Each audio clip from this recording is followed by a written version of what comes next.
All right, so for the past few days, we've been looking at ethos, pathos, and logos, those persuasive techniques. And what we're going to be reading today is called A Modest Proposal, and this is an essay written by Jonathan Swift in the 1700s in response to the poverty in Ireland. But it wasn't just about the poverty that was the problem.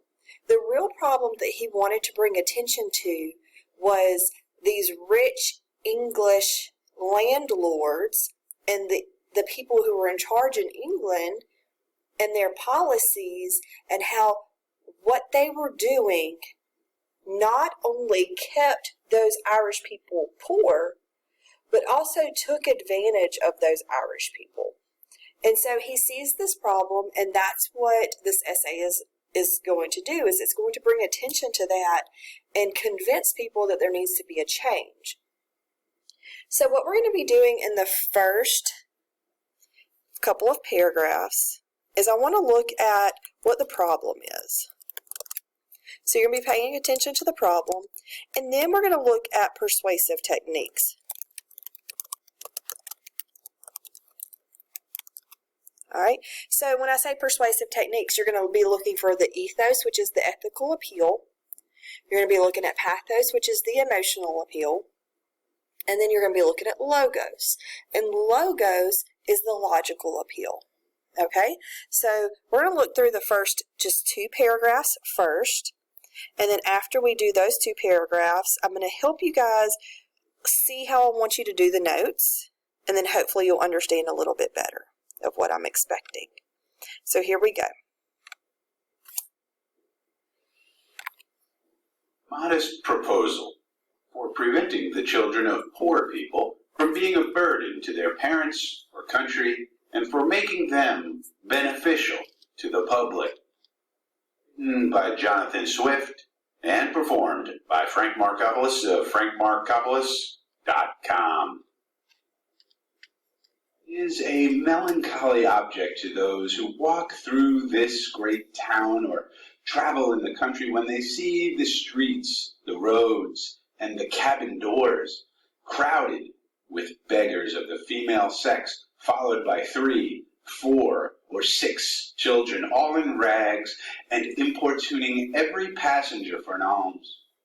These mothers, instead of being able to work for their honest livelihood, are forced to employ all their time in strolling to beg sustenance for their helpless infants, who, as they grow up, either turn thieves for want of work or leave their dear native country to fight for the Pretender in Spain, or sell themselves to the Barbados.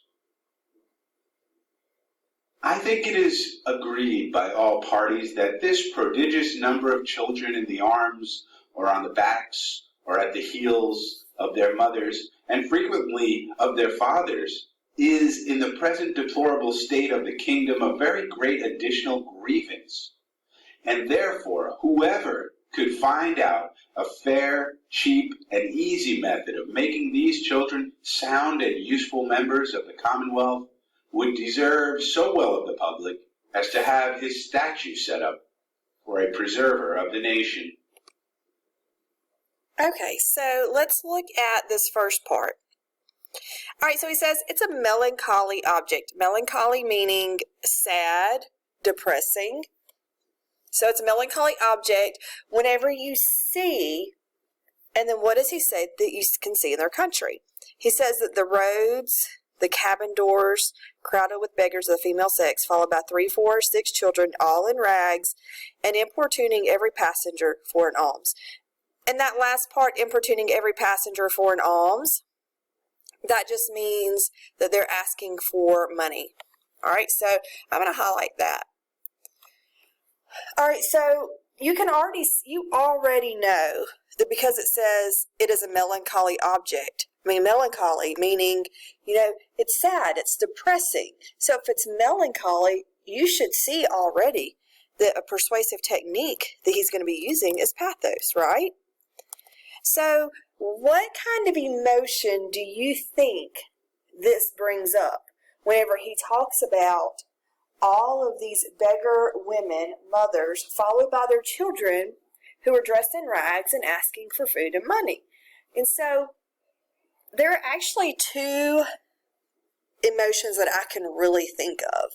And one is going to be pity. Like, there will be some people who look at this and they have pity for these poor mothers and their children. That's why it's melancholy.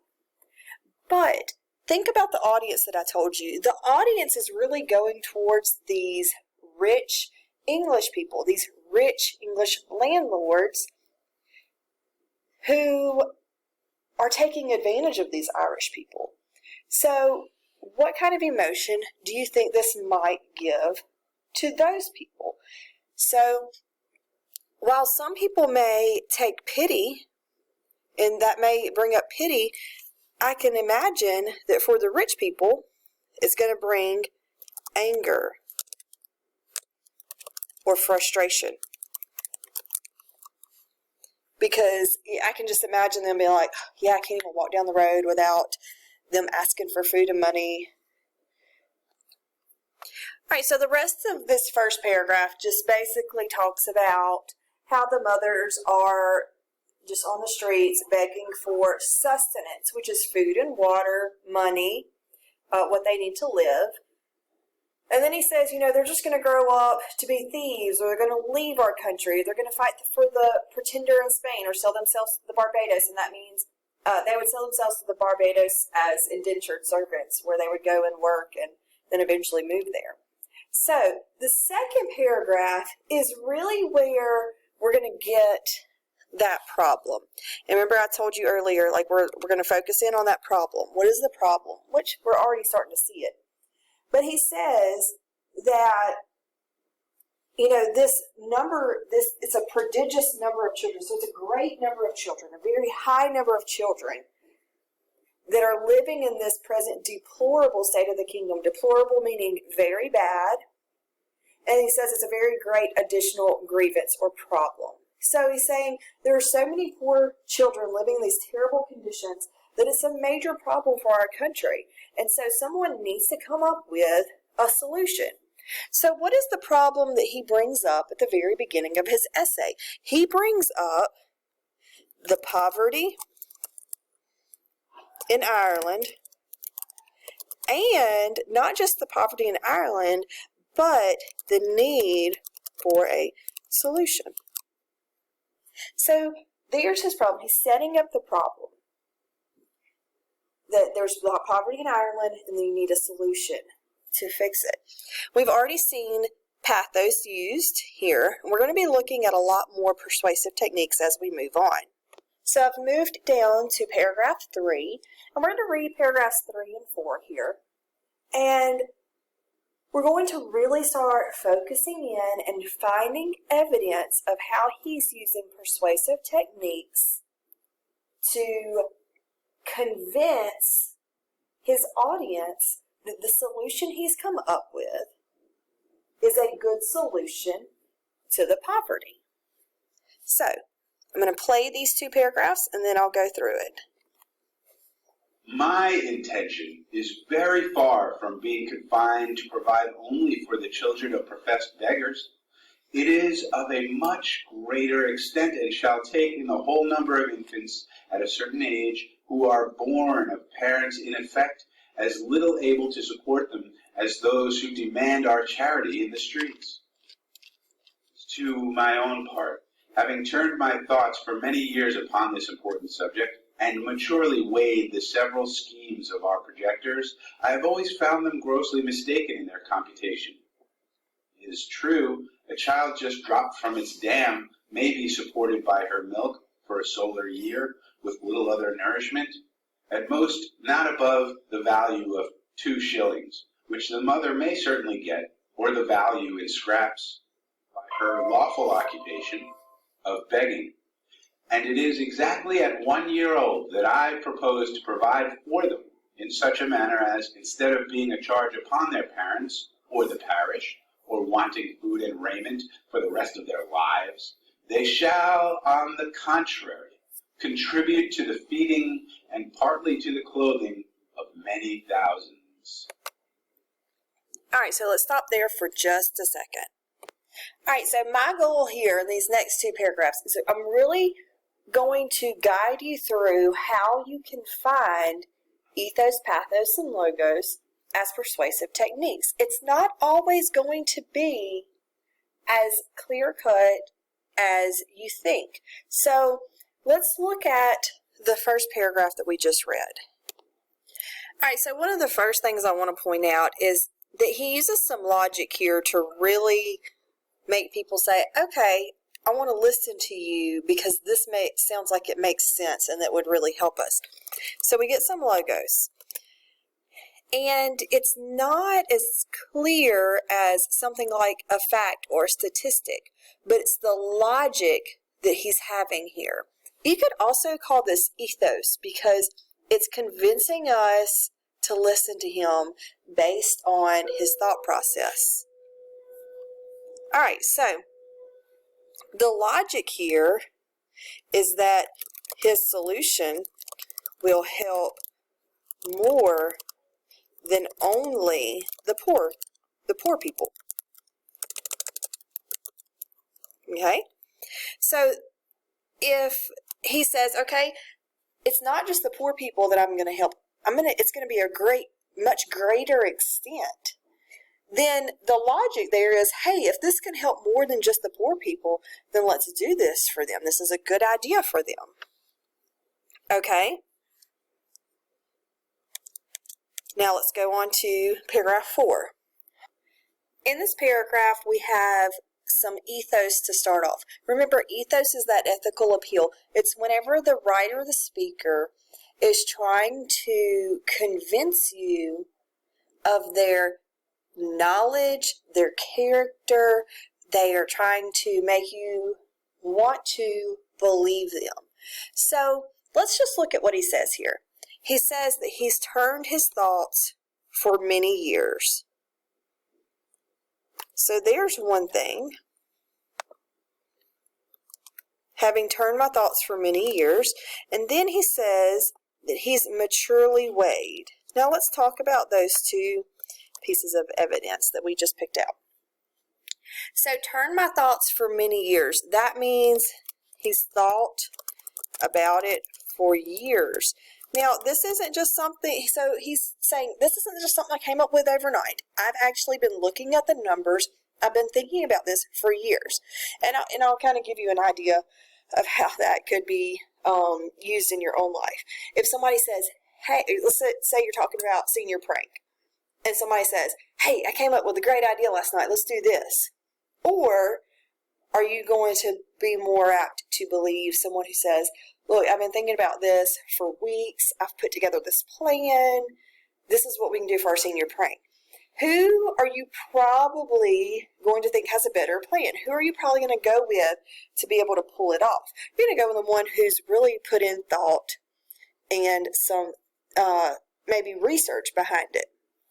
Okay? And then maturely weighed means he's seriously thought. He's maturely weighed or seriously thought about the plans that other projectors have tried to come up with their solutions.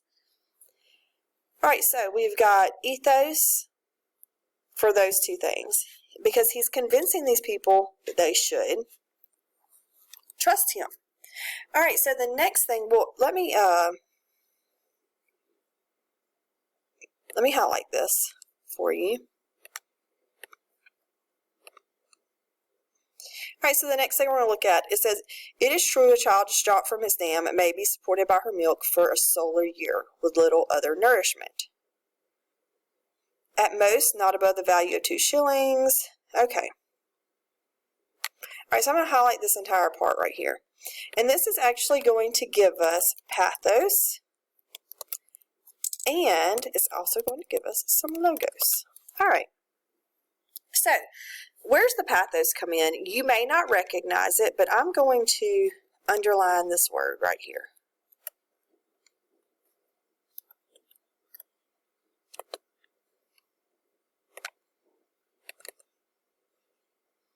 I'll make it bold instead. Oh.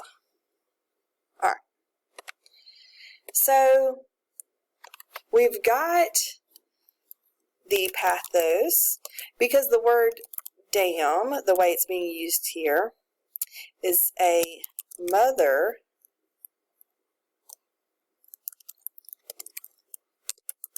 typically an animal. So, when he says a child just dropped from its dam may be supported by her milk for a solar year, he's saying this mother, but it's typically an animal. I mean, I would say this is the equivalent of calling somebody the B word, okay? Because, yeah, it's a female dog, but when you call them the B word, it's not just saying that, okay? Especially if you give that name to a person or that title to a person. So that's going to give you the emotion of maybe pity, like, oh, you can't lower her to an animal. She's a person. She's not an animal. So pity or anger. But you also have logos. And you have the logos because why does he say that they can, why is he talking about the amount of money? So the logos is the logic that it doesn't take much money to raise a child for a year.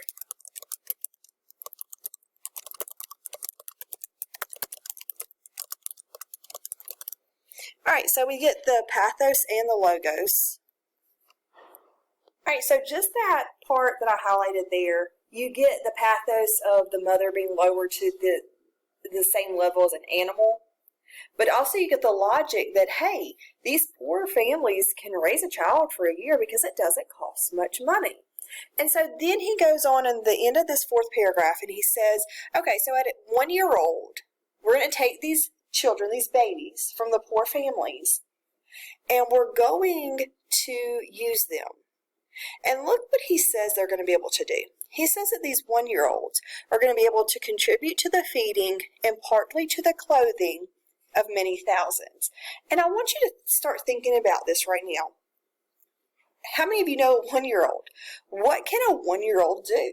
I mean, they cry, they eat, they poop. I mean, they might make us laugh. They're sweet, whatever. But in terms of contributing to society and contributing to the feeding and partly to the clothing of many thousands, how can a 1 year old do that? So people are intrigued at this point of, if we can take these poor people and they can contribute to society like this, I'm on board. Let's do what we need to do. Let's follow this plan. All right, so let's look at this fifth paragraph, the last paragraph on this page.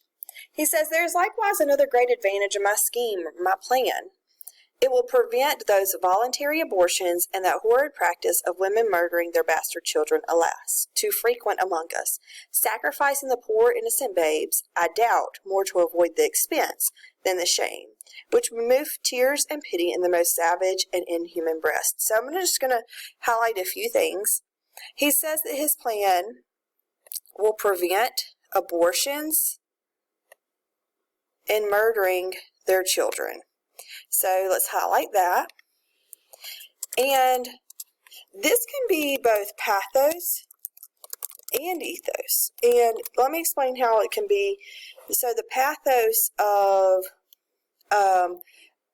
being angry and upset, taking people's upset emotions of abortions and murder, and then taking that emotion and then saying, but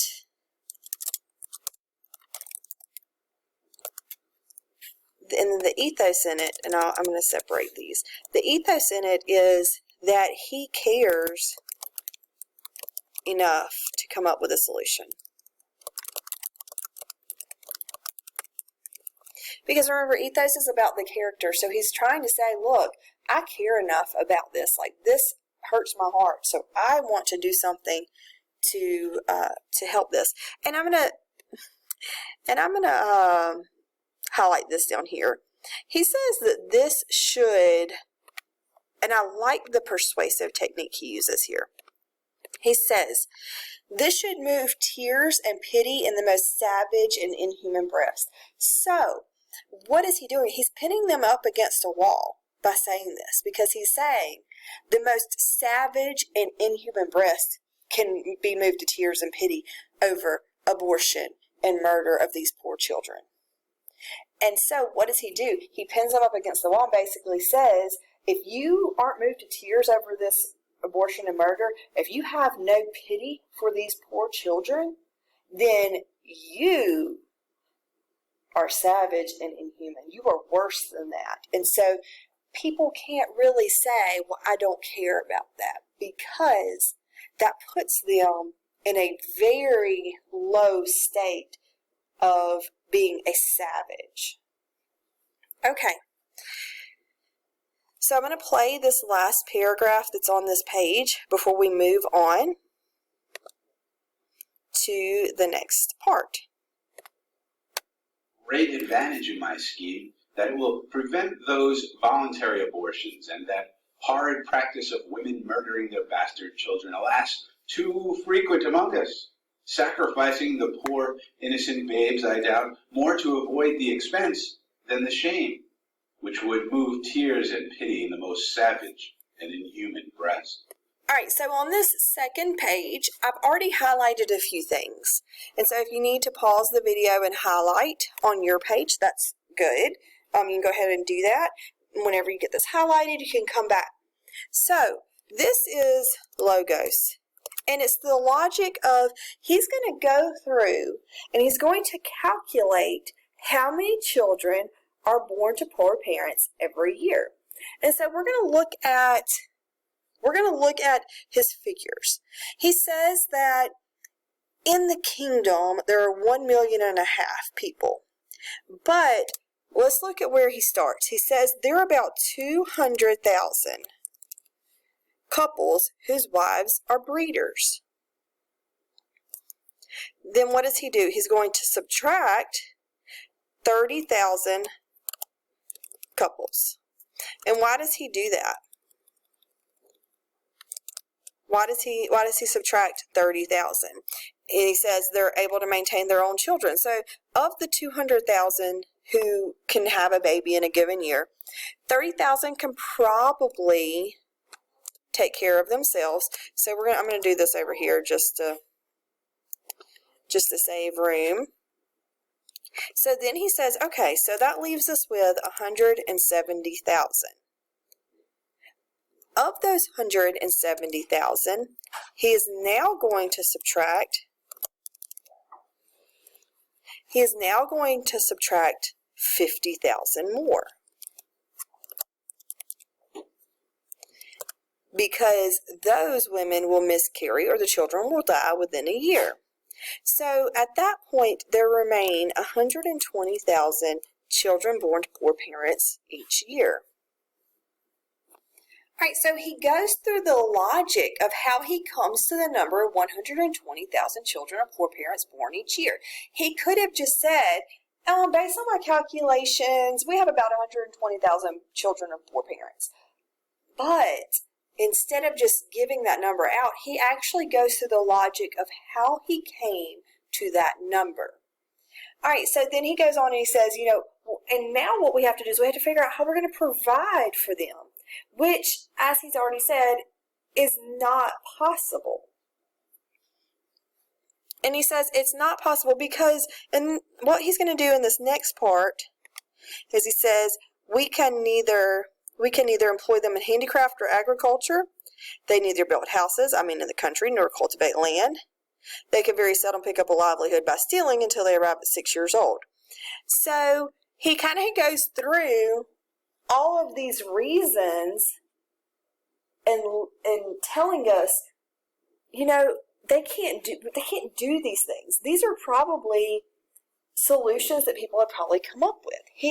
People had probably said, well, let's get them a trade in handicraft, or maybe they can work in agriculture or build houses. And so he's saying they can't really do any of this stuff. And then look what he talks about here. He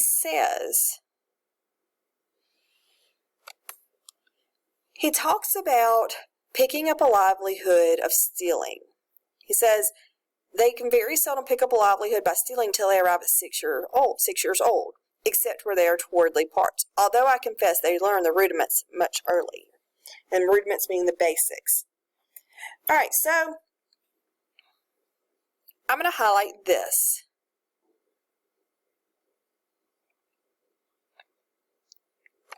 And we're going to look up two things from this. One being, we're going to look at how this is ethos and how this brings credibility to his argument. He says that he knows a principal gentleman in the county of Cavan. All right, and so Cavan was known as having a lot of thieves. So this man would be knowledgeable. Okay? So Cavan is, and look at the bottom, he says that's a part of the kingdom renowned for the quickest proficiency in that art, and in that art meaning stealing. So if he is from that area, then he's knowledgeable. He's going to know how old they can be and how proficient they can be, and at what age they can pick up a livelihood of stealing. And then, all right, so you have irony at the very end where he says the quickest proficiency in that art. And whenever he says that art, what he's talking about is stealing. So irony is when you say the opposite of what you really mean in order to make a point. So typically, art has a positive connotation. Now, connotation is the emotional weight that we put to a word. So, somebody comes in with a painting that looks like a 5-year-old just sloshed some paint onto a canvas. But then someone who is a famous artist says, "Oh, that is art." And now all of a sudden it's beautiful, right? So art has a positive connotation. When we hear that something is art, that is true art, then we think of it in a higher, we think of it as something higher, something better. But what is stealing? But then stealing is considered something negative, right? Wrong, immoral, whatever, however you want to say it. So the fact that he calls stealing an art, the point of that is whenever he says the quickest proficiency in that art, people are going to be like, that art? Stealing is not an art. This is not something that we should want them to grow up and learn how to do. All right, so he's starting to make people think about what he's saying and the fact that something has to be done because it's just a cycle that continues on. He's giving it some ethical appeal, some believability by saying that the gentleman in the county of Cavan, because someone in the county of Cavan where stealing is, rampant, I mean, he's going to be knowledgeable about what's going on. Okay. So the next thing I want to point out in this next paragraph, and then we're going to read this entire page. He says, I'm assured by our merchants that a boy or girl before 12 years old is no saleable commodity. Okay. So I could actually go on and highlight more than just that. But I'm going to stick here for just a second. We're going to talk about the ethos here. And I'm not going to put my explanation here. I want you to take what I'm about to talk about, and I want you to explain how this is ethos. Just like earlier in the paragraph before, a gentleman in Cavan would be knowledgeable about the age of that someone would be proficient in stealing because he's from that area. I want you to think of how this part that I just highlighted, how does that bring credibility to what Swift is saying? He says, he's been assured by our merchants. What does a merchant do? A merchant buys and sells at market, right? So, he's been assured by merchants that a boy or girl before 12 years old is no saleable commodity. So, now what I want you to do on your paper, I want you to pause the video, and I want you to just give me a very quick explanation of how this brings credibility, how this is ethos. Okay, so pause the video for a second, and then come on back, and I'm going to move on. All right, so the next thing I'm going to highlight is he says, and even when they come to this age, which would be 12 years or older, that they're not going to yield, or they're not going to get above 3 pounds or 3 pounds half a crown at most on the exchange. And then he says that this cannot turn to account either to the parents or the kingdom the charge of nutriments and rags having been at least 4 times that value. So, I'm going to tell you that this is logos. And I'm going to talk about it for just a second, and then I want you to put it into your words. And I want you to think about this. He says that, even if they were to sell, basically, they would sell their children for money. Someone else would take on the child and force them to work. I mean, pretty much slavery, all right? Child slavery. And he says whenever they would sell them at this age, they're only going to get about 3 pounds or 3 pounds half a crown at the most. But then look at the part that I highlighted. He says that this cannot repay the parents or the kingdom for how much it has cost for them to raise those children to 12 years old. And he says that it's at least 4 times the value to raise them than what they can sell them. So tell me, on your paper, I want you to do, how is that logos? What's the logic there of why these parents would not raise their children to the age of 12 before selling them? Okay, so pause the video, explain the logos there, and then come back to the video and we're going to finish up. All right, so that's all we're going to do for today's lesson. Tomorrow, we're actually going to move into his solution. So really, all he's done up to this point is just set up why he's come up with a solution, how he's thought about this, all of the thought that he's put into it, and he's really trying to convince his audience to agree with his plan before he even presents it. He did not present his plan first and then try to convince them. He is building up to it so that they will be more likely to agree with him once he finally reveals his plan. So that's going to be all we're going to read today. Tomorrow we'll actually read the plan and we'll look at how he uses persuasive techniques to do that.